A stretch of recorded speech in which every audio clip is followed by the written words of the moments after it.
yaa xayra dayfin ataa bil birri wal madadi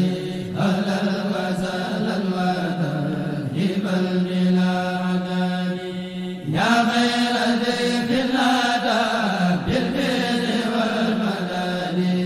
ahlan wa sahlan wa tarhiban bilaa adadi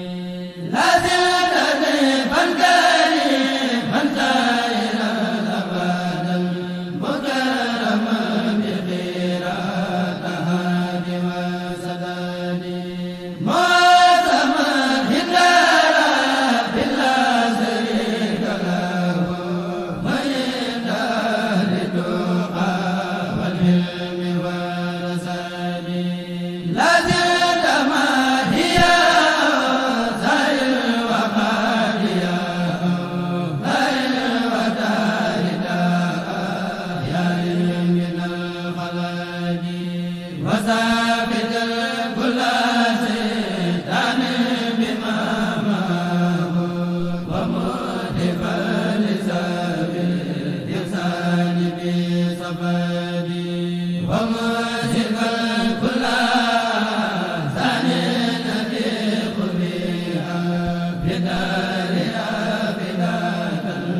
This is